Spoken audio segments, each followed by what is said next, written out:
परमेश्वर पिता का धन्यवाद हो। मैं आप सबका सेवक पादरी अनिल विलियम एक बार फिर से परमेश्वर पिता का धन्यवाद करता हूं कि परमेश्वर ने मेरे और आपके जीवन में आज का एक और दिन दिया कि मैं और आप मिलकर प्रभु की बढ़ाई कर सकें, प्रभु का धन्यवाद कर सकें। और विशेष इस कोरोना महामारी के चलते जब आज भी परमेश्वर के भवन बंद हैं, लेकिन फिर भी परमेश्वर का ये इंतज़ाम है कि मैं और आप परमेश्वर के भवन में ना बैठकर परमेश्वर की उपस्थिति में अपने घरों में ही बैठकर इस वीडियो कॉन्फ्रेंसिंग के द्वारा परमेश्वर का वचन सुन सकते हैं। जो हिस्सा आज आपकी और मेरी आत्मिक उन्नति के लिए लिया गया है वो पाया जाता है पवित्र बाइबल में से भजन संहिता की पुस्तक और उसका 119 अध्याय उसके 90 पद से लेकर जो हैं 96 पद के अंत तक हम पढ़ेंगे। द बुक ऑफ साम चैप्टर 119 वर्स 90 to 96। यहाँ पर इस प्रकार से लिखा है, तेरी सच्चाई पीढ़ी से पीढ़ी तक बनी रहती है, तूने पृथ्वी को स्थिर किया है इसलिए वह बनी है। वे आज के दिन तक तेरे नियमों के अनुसार ठहरी है, क्योंकि सारी सृष्टि तेरे अधीन है। यदि मैं तेरी व्यवस्था से सुखी न होता तो मैं दुख के समय नष्ट हो जाता। मैं तेरे उपदेश को कभी ना भूलूंगा, क्योंकि उन्हीं के द्वारा तूने मुझे जिलाया है। मैं तेरा ही हूँ, तू मेरा उद्धार कर, क्योंकि मैं तेरे उपदेशों की सुधि रखता हूँ। दुष्ट मेरा नाश करने के लिए मेरी गात में लगे हैं, परंतु मैं तेरी चेतावनियों पर ध्यान करता हूँ। जितनी बातें पूरी जान पड़ती हैं उन सबों को तो मैंने अधूरी पाया है, परंतु तेरी आज्ञा का विस्तार बड़ा है। ये परमेश्वर का जीवित वचन है। इसके पढ़े और सुने जाने पर परमेश्वर हम सबको आशीष दे, आमीन। परमेश्वर का वचन एक बार फिर से मेरे को और आपको प्रोत्साहित करता है कि मैं और आप मिलकर प्रभु की बढ़ाई करें और प्रभु का धन्यवाद करें, क्योंकि परमेश्वर ने मेरे और आपके लिए यही नियम ठहराए हैं। और इसीलिए जब हम भजन की पुस्तक को पढ़ते हैं तो राजा दाऊद और उसके साथ और भी बहुत सारे लोगों ने जब अलग अलग समय में अपने परमेश्वर की महिमा करते हुए भजनों की रचना की, तो परमेश्वर ने उन्हें कैसे आशीषों से भर दिया, क्योंकि वो अपनी खुशी में, अपनी गमी में, अपने जीवन की तमाम चीज़ों को जो हैं पूरा करते हुए हमेशा जो हैं परमेश्वर की महिमा करते थे, और जिसकी रचना उन्होंने भजनों के रूप में परमेश्वर की महिमा के साथ करते हुए की हैं। और मेरे और आपके लिए भी यही परमेश्वर का वचन है कि मैं और आप भी प्रभु के भय, अनुशासन, इच्छा, आज्ञाकारिता के साथ अपनी खुशी और अपनी गमी और अपनी ज़िंदगी के तमाम जीवन के साथ जुड़े हुए हिस्सों में प्रभु का ही धन्यवाद करें, क्योंकि ये तमाम जो कमियां घटियां परिस्थितियां जो दुनिया के अंदर कोरोना महामारी के कारण दिखाई दे रही हैं, उनमें मैं और आप सिर्फ प्रभु के ऊपर विश्वास कर परमेश्वर का धन्यवाद कर सकते हैं। और इन तमाम परिस्थितियों को हम परमेश्वर के हाथों में यदि सौंप देंगे तो परमेश्वर उन कामों को जो हमारे जीवन में रुके हुए हैं उन्हें झट से जो है पूरा कर देगा। उसी पल प्रभु उन कामों को पूरा करने में सक्षम है। और इसीलिए राजा दाऊद ने भजन 119 और उसके 92 जो है पद के अंदर लिखा, यदि मैं तेरी व्यवस्था से सुखी ना होता तो मैं दुख के समय नाश हो जाता। आज कोरोना महामारी के कारण जो दुख जो है पूरे संसार पर पसरा है कि लोग आर्थिक कठिनाई, शारीरिक अस्वस्थता, भविष्य की चिंता और तमाम रोज़गार को लेकर कई तरह की परिस्थितियों का सामना कर रहे हैं। और उनमें से मैं और आप भी एक हैं, क्योंकि मैं और आप भी मात्र मनुष्य हैं। और ये चिंताएं, ये परिस्थितियां, ये दशा हमें भी कई बार जो हैं विचलित करती है, लेकिन हम प्रभु का धन्यवाद देते हैं कि परमेश्वर का वचन मेरे को और आपको लगातार संभालता है कि मैं और आप प्रभु के वचन के ऊपर विश्वास करें और दिल से प्रभु के लिए गवाही देने के लिए तैयार हों। क्योंकि प्रभु के ऊपर जब हम विश्वास की बात करते हैं तो उस विश्वास के अंदर दिल से प्रभु को जानकर और दिल से प्रभु के लिए गवाही देना जो है शामिल है, और प्रभु की बताई हुई बातों के ऊपर और प्रभु के वचन के ऊपर ध्यान करना अति जो है आवश्यक है। जब हम प्रभु के वचन को गंभीरतापूर्वक पढ़ते हैं, अपने व्यक्तिगत बाइबल अध्ययन में जब हम पवित्र बाइबल को शामिल करते हैं, तब आप उस मसीह विश्वास में, तब आप उस मसीह बुलाहट में, तब आप उस मसीह जो है जीवन के अंदर कैसे प्रभु को जो है तमाम अपनी खुशी गमी में शामिल कर प्रभु के लिए तैयार होना है, उस बात को सीखते हैं। क्योंकि जब आप भजन 105 पढ़ेंगे तो उसमें स्पष्ट लिखा है कि परमेश्वर के लोगों के लिए कि तुम परमेश्वर का शुक्र करो, तुम प्रभु के लिए दुआ करो, तुम प्रभु की महिमा अपने बाल बच्चों के साथ लगातार अपनी जो है आने वाली पीढ़ी के लिए उन वचनों को अपने परिवारों के साथ बांटो और प्रभु के वचन और प्रभु के तमाम चीज़ों को आप याद रखो। क्योंकि ये वादे, ये भलाइयाँ और ये कलाम प्रभु ने अपने लोगों के लिए जो है दिया है, और उसने अब्राहम नामक व्यक्ति के साथ और फिर उसके वंश इसहाक और याकूब, फिर उसके बाद बनी इज़राइल के साथ उसने अपनी इन खुशियों को बांटा है, और वो लगातार उनकी अगुवाई करता रहा। और आज मैं और आप भी वही आशीषों को जो हैं पाकर प्रभु के पुत्र पुत्रियां बनकर प्रभु के साथ उन आशीषों को अपने परिवार और अपने बच्चों के साथ बांट सकते हैं। क्योंकि जब हम प्रभु के साथ चलते हैं तभी हमारा विश्वास और हमारी बुलाहट और प्रभु के साथ हम कैसे जो हैं जिएं, वो हम जो है जीना सीखते हैं। हालांकि परिस्थितियाँ हमें कई बार विचलित कर देती हैं, लेकिन जब हम प्रभु के कलाम के ऊपर बने रहते हैं तब प्रभु हमें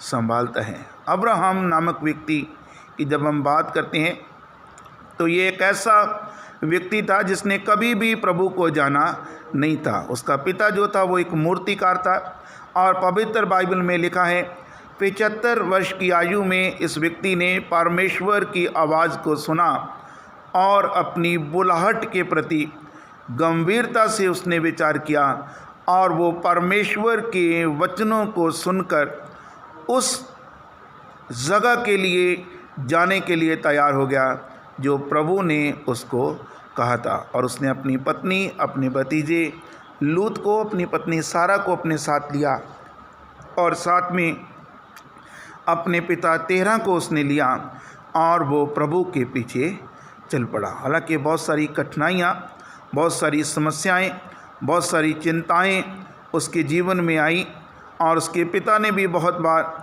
उसके जीवन में इस बात को रखा, देख यही ज़मीन उपजाऊ है, देख अच्छा हमारा बिजनेस चल रहा है, तमाम चीज़ें हमारे पास है, फिर हम परमेश्वर के पीछे क्यों चलें। लेकिन पवित्र बाइबल बताती है अब्राहम 75 वर्ष की आयु में जो है वो खुदावंद के लिए चल पड़ा, और पवित्र बाइबल बताती है वो लगातार परमेश्वर के साथ चलता रहा। हालांकि कठिनाइयाँ, समस्याएं, चिंताएं उसके पास भी थीं, उसके सामने भी थीं, और लिखा है 105 वर्ष की आयु में उसके पिता तेरह की मृत्यु हुई।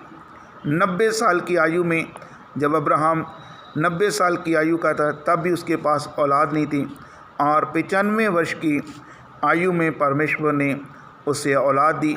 उसके घर में बेटा हुआ जिसका नाम उसने इसहाक रखा, और प्रभु ने उस बेटे का बलिदान एक बार उससे मांगा, और वो बिना हिचकिचाहट के, वो बिना जो है किसी भी उलाहना दिए अपने पुत्र को प्रभु के लिए समर्पित करने के लिए तैयार हुआ। और प्रभु ने उसके जीवन को जो है परखा, देखा, और प्रभु ने उससे कहा, सचमुच मैंने जान लिया कि तू मुझे दिल से जो है प्यार करता है।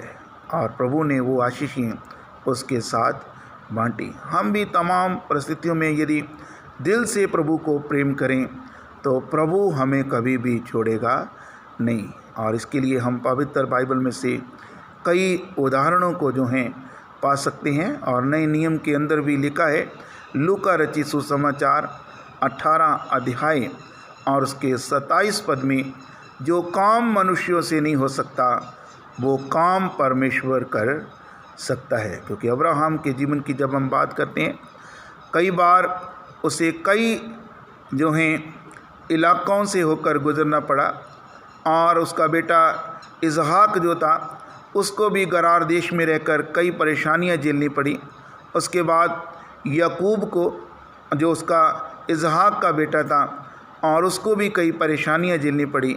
लेकिन परमेश्वर ने किसी भी उस व्यक्ति को जो प्रभु में विश्वास रखता था उसको कभी भी छोड़ा नहीं। और जब हम इजरायली लोगों की बात करते हैं, वो भी परमेश्वर के साथ चलते थे।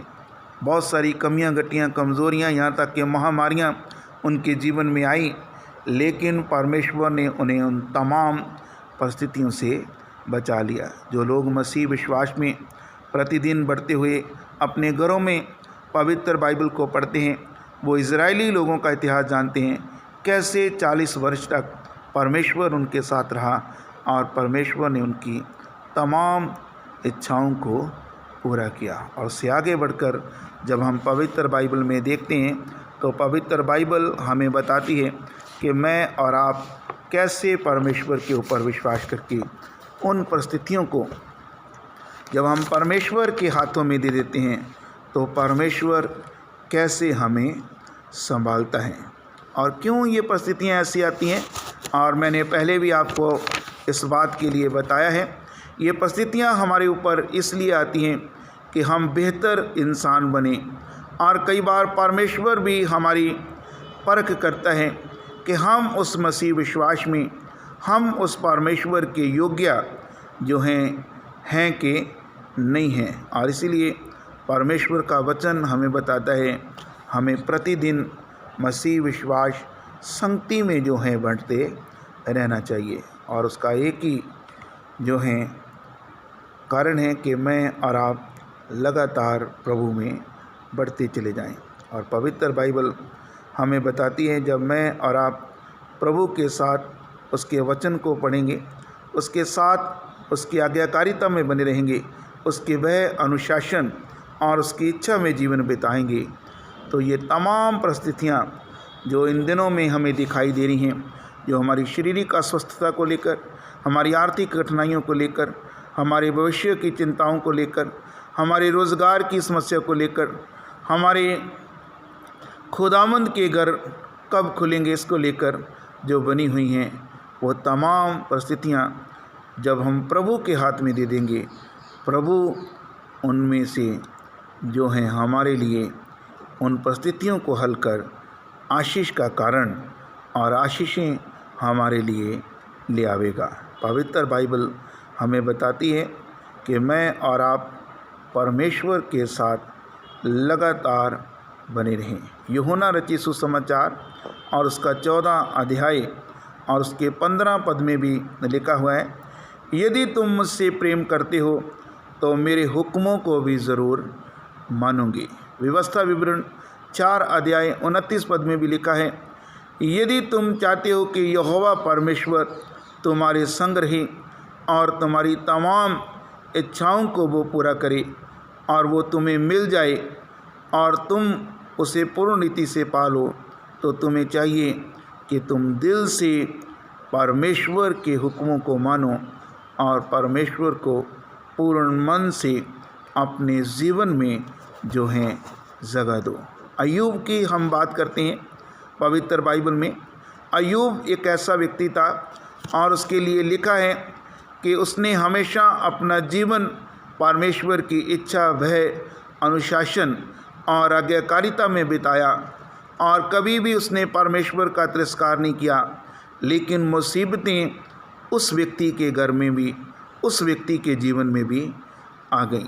और पवित्र बाइबल में लिखा है, पूरे पूर्वी मुल्कों में उस व्यक्ति के समान प्रसिद्ध, अमीर और प्रभु का भय मानने वाला और धर्मी मनुष्य और कहीं नहीं था। लेकिन मुसीबतें उसके ऊपर इस रीति से टूट पड़ी कि उसके जानवर जो थे, जो उसकी आमदनी का स्रोत था, वो दूसरे लोगों ने लूट लिए। उसके खेत, उसकी तमाम फसलबारी को भी लोग लूट के ले गए और उसकी सब चीज़ें लोगों के द्वारा छीन ली गई। यहाँ तक कि उसके पुत्र पुत्रियाँ, पूर्व की तरफ से एक बहुत बड़ी आंधी उठी और उसके कारण जब उसके पुत्र पुत्रियाँ अपने भाई के घर में बैठकर प्रार्थना कर रहे थे तो उसके बेटे और बेटियाँ भी मारी गईं। पवित्र बाइबल बताती है। और यही नहीं कि उसके अपने शरीर के अंदर जो हैं बहुत सारी जो हैं शारीरिक कमियां घटियां आ गई, लेकिन उसने तमाम अस्वस्थता के बीच में भी अपने परमेश्वर का तिरस्कार नहीं किया। वो परमेश्वर की आज्ञाकारिता, विश्वास और समर्पण में और परमेश्वर की भय अनुशासन में बना रहा। हालांकि उसकी पत्नी ने कई बार उसको जो है उलाहना दिया कि ऐसे परमेश्वर को मानने का क्या फ़ायदा जिसने तेरे घर बार, परिवार, बच्चों को, तेरी ज़मीन जायदाद, तेरे जानवरों को लूट लिया और सब कुछ जिसने बर्बाद होने दिया, तू ऐसे परमेश्वर को छोड़ दे। पवित्र बाइबल बताती है अय्यूब ने अपनी तमाम परिस्थितियों के बीच में परमेश्वर के ऊपर भरोसा रखा और परमेश्वर ने उसे दुगनी मात्रा में सब चीज़ें वापस कर दी। क्यों? क्योंकि जब परिस्थितियां हमारे उलट होती हैं, जब परिस्थितियां हमारे खिलाफ होती हैं और हम उन परिस्थितियों में यदि प्रभु में बने रहते हैं तो प्रभु उन परिस्थितियों के बीच में हमें दोबारा से वो चीज़ें देने की ताकत रखता है। और अय्यूब की पुस्तक और उसका पहला अध्याय से लेकर और उसके आखिरी अध्याय 42 जो हैं अध्याय तक यदि हम पढ़ेंगे तो आपको अय्यूब के बारे में और तमाम परिस्थितियों के बीच में परमेश्वर के साथ बने रहने का तरीका आप अय्यूब के जीवन से सीख सकते हैं। इसी के साथ हम सारपत की विधवा को भी जानते हैं। सारपत की विधवा एक ऐसी औरत थी जिसका पति मर चुका था और उसके इलाके में भीषण जो है अकाल की परिस्थिति थी और उसका एक ही पुत्र था, वो भी जो है साहस लेने में उसको जो है कठिनाई होती थी और मृत्यु उनके बहुत करीब थी। और वो एक दिन लकड़ियां बीन रही थी और उस समय परमेश्वर का जन एलिया उसके पास आया और उसने उस औरत को कहा कि तू जो है अपने घर से एक रोटी जो है बनाकर मुझे खिला। हालांकि उस औरत ने स्पष्ट कहा कि मेरे घर में सिर्फ इतना सा ही आटा बचा है कि उसकी एक रोटी ही बनेगी और उसमें से आधी मैं खाऊंगी और आधी मेरा पुत्र खाएगा और उसके बाद हम मृत्यु का इंतज़ार करेंगे, क्योंकि भीषण अकाल के कारण कुछ भी भोजन सामग्री न होने के कारण हम भी मृत्यु को जो है प्राप्त हो जाएंगे। लेकिन प्रभु के जन एलिया ने उससे कहा, मत डर, सिर्फ विश्वास रख। और ऐसी परिस्थिति में उस सारपत की विधवा ने जो है प्रभु के वचन के ऊपर विश्वास रखा और उस रोटी के टुकड़े में से उसने उस 80 साल के बुज़ुर्ग व्यक्ति एलिया को जो है वो भोजन का टुकड़ा दे दिया। और जैसे ही एलिया ने उस भोजन के टुकड़े को खाया और उसने उसके स्पष्ट उससे कहा कि जा, आज से तेरे घर में कभी भी तेरे पीपे के अंदर से आटा और तेरी कुप्पी में से तेल जो है कभी भी समाप्त नहीं होगा। वो परिस्थितियाँ जो मृत्यु के नज़दीक उनको ले गई थी, वो परिस्थितियाँ जो आर्थिक कंगाली के नज़दीक उनको ले गई थी, वो परिस्थितियाँ जब उनके पास खाने के लिए कुछ नहीं बचा था और उन्होंने प्रभु के ऊपर विश्वास किया तो प्रभु ने जीवन भर का तमाम प्रबंध उनके खाने पीने के लिए कर दिया। और लिखा है, ना तो आज से तेरे घर में कभी आटा ख़त्म होगा और ना तेरी कुप्पी में से तेल। आइए मैं और आप भी जब इस कोरोना महामारी के कारण कई परेशानियों का सामना कर रहे हैं, हम हो सकता है हमारे घरों में भी भोजन सामग्री की जो हैं कमी हो, और हम ऐसी परिस्थितियों में प्रभु के साथ जो हैं रहना सीखें, और अपनी कमियों में प्रभु के साथ जब हम जो हैं प्रभु को देना सीखें तो प्रभु हमें आशीषों से भर सकता है। पवित्र बाइबल में भी लिखा है कि जब संत पौलुस परमेश्वर की सेवा कर रहे थे तो उन्होंने स्पष्ट लिखा, मकदूनिया की कलीसिया ने जो बाहरी कंगालपन में थी, बाहरी अकाल में थी, उन्होंने अपनी कंगालपन में, उन्होंने अपनी दरिद्रता में भी परमेश्वर के घर और परमेश्वर के साथ विश्वास में रहकर अपनी चीज़ों को प्रभु के साथ साझा किया, तो प्रभु ने उन्हें आशीषों से भर दिया। इसके बाद हम एक और विधवा औरत का जो है जिक्र पाते हैं, वो भी ये जो सारपत की विधवा की बात हम करते हैं, आप इसको पहला राजा 17 अध्याय में जो है पा सकते हैं, और उसके 17 और जो है अध्याय में से आगे चलकर आप उसको जो है पा सकते हैं। और पवित्र बाइबल हमें बताती है, इसी के साथ एक और जो है विधवा की हम बात करते हैं। जब आप पहला राजा और उसका जो है आप सारपत की विधवा की जब हम बात करते हैं तो उसका पहला राजा और उसके अंदर आप 17 अध्याय और उसके 8वें पद से पढ़ते हैं तो आपको सारपत की विधवा का जिक्र मिलता है। लेकिन जब आप दूसरा राजा और उसके अंदर जब आप उसके 4 अध्याय को पढ़ते हैं, एक और विधवा का जिक्र मिलता है, और उस विधवा के बारे में लिखा गया है कि उसका पति भी जो है प्रभु का दास था और वो मर गया था। उस विधवा औरत के 2 बेटे थे जो साहूकार का कर्ज होने के कारण गुलामी में ले जाने के लिए उनको तैयार किया गया था। लेकिन ऐसी परिस्थिति में वो विधवा औरत अलीशा नबी के पास आई और उसको आकर उसने कहा कि मेरे साथ ऐसा जो है हो रहा है। तब परमेश्वर के जन ने उसको कहा कि तू प्रभु पर विश्वास रख, जा तेरे घर में जो बर्तन है उसको द्वार बंद करके और अपने पड़ोसियों से भी बर्तन को मांगकर जो तेल तेरे घर में है उसको उस बर्तनों में उंडेलती चली जा। और पवित्र बाइबल में लिखा है कि जब उस औरत ने ऐसा ही किया और जब तमाम बर्तन तेल से भर गए, वो वापस प्रभु के जन के पास आई और उससे कहा, आए प्रभु के दास, अब बता मैं क्या करूं। और पवित्र बाइबल बताती है उस सारपत की विधवा ने जैसे परमेश्वर के वचन के ऊपर विश्वास किया, ये विधवा जो एक नबी की पत्नी थी, उसने जब प्रभु के वचन के अनुसार कार्य किया तो परमेश्वर ने उनके सारे कर्ज, सारे बोझ, सारी अकाल की परिस्थिति के बीच में भी उनके लिए भोजन पानी का प्रबंध किया। अय्यूब के बारे में जब हम देखते हैं, जब उसका सारा कुछ छीन लिया गया लेकिन वो परमेश्वर के वचन में बना रहा, परमेश्वर ने उसे दुगनी मात्रा में वापस दिया। क्यों? यदि अय्यूब कहता कि मेरा सब कुछ छीन लिया गया है, मैं क्यों परमेश्वर के वचन के ऊपर भरोसा करूं? यदि सारपत की विधवा कहती एक ही रोटी का टुकड़ा हमारे पास है और मैं और मेरा बेटा ही खाएंगे, हम क्यों उसको प्रभु के साथ बांटें?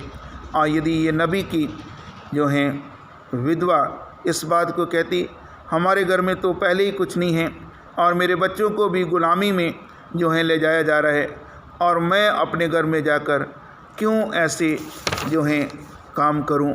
लेकिन वो बिना किसी रुकावट की, बिना कोई उलाहना दिए प्रभु के वचन के ऊपर विश्वास कर उन्होंने ये कार्य किया, और प्रभु ने उन तमाम परिस्थितियों के बीच में उनकी आर्थिक कठिनाइयाँ, उनकी तमाम वो परेशानियाँ जो भोजन को लेकर, भविष्य की चिंताओं को लेकर, शारीरिक अस्वस्थता को लेकर थी, वो उनके जीवन से दूर कर दी। आइए इन दिनों में जब मैं और आप भी इस कई तरह की परेशानियों का सामना कर रहे हैं, हम तमाम परिस्थितियों को प्रभु के हाथों में दें। विशेष मेरी आज 17 मई 2020 के लिए दुआ है जितने भी लोग मेरे साथ परमेश्वर के वचन को सुन रहे हैं, उनसे मेरी एक विनती है कि आज से आप जो है दुआ करनी शुरू करें।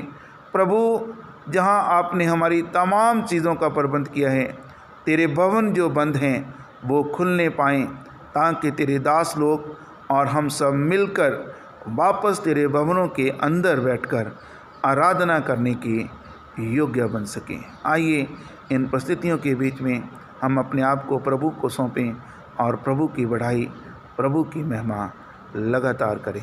प्रभु आप सबको बहुतायत से आशीष दिए और दुआ करेंगे। हमारे जीवित अनुग्रहकारी पिता परमेश्वर, एक बार फिर से हम तेरा धन्यवाद देते हैं तमाम जीवन के साथ जुड़ी हुई यीशु प्रभु अच्छी बातों के लिए, जो हम तेरे साथ रहकर प्रतिदिन तेरी पवित्र बाइबल से वचन से सीखते हैं। क्योंकि तेरे वचन 119 में लिखा हुआ है, यदि तेरा वचन न होता इंसान अपने दुखों में नाश हो जाता। प्रभु, ये हमारे दुख जो हैं वो संसार के अंदर बहुत सारे हैं, क्योंकि शैतान ने बहुत सारी ऐसी परिस्थितियाँ, ऐसी चिंताएं, ऐसी समस्या खड़ी की हैं जिनको लेकर हम आर्थिक कठिनाई और कई तरह के बोझ अपने जीवन में लिए हुए हैं। लेकिन जब हम तेरे वचन को सुनते हैं और तेरे वचन को खोलते हैं, तेरे वचन में चलते हैं, तब हमें ये प्रोत्साहन उत्साह मिलता है कि आप सब चीज़ों को हल करने वाले और आशीषों में हमें सब कामों में बढ़ाने वाले परमेश्वर हैं। जब परिस्थितियां हमारे उलट होती हैं और हम उन परिस्थितियों को जब तेरे हाथों में सौंप देते हैं, आप वो तमाम काम हमारे लिए करते हैं, जैसे आपने अय्यूब के लिए किया, जैसे आपने अब्राहम के लिए किया, जैसे आपने सारपत की विधवा के लिए किया, जैसे आपने नबिया की वो पत्नी जो विधवा हो चुकी थी और उसके बच्चों को गुलामी में ले जाया जा रहा था, उनके लिए किया। प्रभु, उन तमाम कार्यों के लिए हम तेरा धन्यवाद करते हैं। और हमारी दुआ है तमाम हमारे कलीसियाई खानदानों के लिए, तमाम उन मसीह विश्वासी भाई बहनों के लिए जो लगातार हमारे साथ इस वीडियो कॉन्फ्रेंसिंग के द्वारा इस दुआ को सुन रहे हैं, इस वचन को लगातार प्रभु सुन रहे हैं। तेरी दया, तेरी आशीषें उन सब के ऊपर आनी पाएँ, ताकि उनके घर बार, परिवार, उनके बच्चे तेरी आशीषों में बढ़ने पाएँ। जो भी लोग इस समय प्रभु किसी भी आर्थिक कठिनाई से या प्रभु शारीरिक अस्वस्थता के कारण या भविष्य की चिंताओं को लेकर या कर्ज को लेकर यीशु प्रभु दुख में है, मैं तेरा दास होते हुए उनके लिए प्रार्थना करता हूँ। तेरी दया, तेरा अनुग्रह उनके ऊपर बना रहे, तेरा वचन उन्हें संभालें, क्योंकि आप जानते हैं मैं तो मात्र मनुष्य हूँ, मेरे पास देने के लिए कुछ नहीं, लेकिन तेरे पास देने के लिए सब कुछ है। आप स्वर्ग के भंडारों को खोलें और उन्हें आशीषों से भरें, ताकि तेरे लोग भलाई, चंगाई, तंदुरुस्ती में आगे बढ़ने पाएँ। तेरे तमाम दासों के लिए और तमाम प्रभु मसीह परिवारों के लिए, उन विश्वासी भाई बहनों के लिए जो लगातार तेरे वचन को पढ़ सुन रहे हैं, आप उन्हें भी आशीषों से भरें।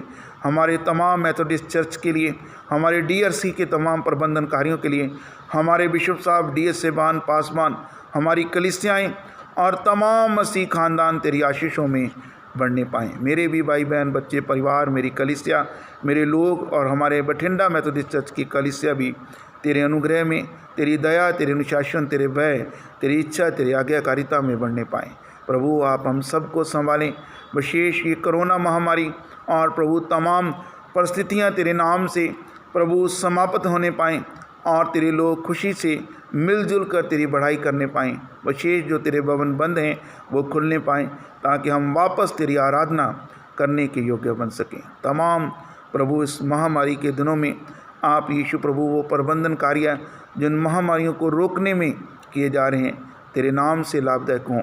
हमारे नेतागण, हमारे वैज्ञानिक्स, हमारे doctors, staff nurses, health workers, सफाई कर्मचारी, सेना के अधिकारी, पुलिस डिपार्टमेंट के लोग, जरूरी सेवाएं प्रदान करने वाले लोग और गरीबों को भोजन सामग्री और प्रभु तमाम चीज़ें बांटने वाले लोग और विशेष तेरे दास लोग और प्रभु हम सब भी जब मिलकर तेरे वचन को बांट रहे हैं, सब के ऊपर तेरी दया, तेरा अनुग्रह, तेरी आशीषें बनी रहें। सब सुनने वालों को, देखने वालों को, पवित्र बाइबल पढ़ने वालों को और उसके अनुसार चलने वालों को आप आशीषों से भरें। तेरे दासों के लिए जो लगातार जगह ब जगह प्रभु सोशल मीडिया के द्वारा इस लॉकडाउन की अवस्था में तेरे वचन को पहुंचा रहे हैं, आप उन्हें भी आशीषों से भरें। प्रत्येक शैतान अंधकार की शक्ति का आप नाश करें। हमारी दुआओं को सुने, कबूल करें। ये सारी प्रार्थना विनती अपने उद्धारकर्ता यीशु ख्रिस्त के नाम से मांगते हैं, आमीन। आए हमारे पिता, तू जो स्वर्ग में है, तेरा नाम पाक माना जाए, तेरा राज्य आए, तेरी इच्छा जैसे स्वर्ग में पूरी होती है इस पृथ्वी पर भी हो। हमारे दिन भर की रोटी आज हमें दे। जिस प्रकार हम अपने अपराधियों को क्षमा करते हैं, आप भी हमारे अपराधों को क्षमा करें। परीक्षा में न लाएं, बल्कि बुराई से बचाएं, क्योंकि राज्य, पराक्रम, महिमा सदैव आपके हैं, आमीन। अब हमारे खुदावंद यीशु प्रभु का अनुग्रह, खुदा बाप की मोहब्बत, पाकरू की संगति अब से लेकर हम सब के साथ जितने परमेश्वर के वचन को सुन रहे हैं उन सब के ऊपर लगातार होती रहे, आमीन। सो प्रभु आपको बहुत सारी आशीष दे। धन्यवाद।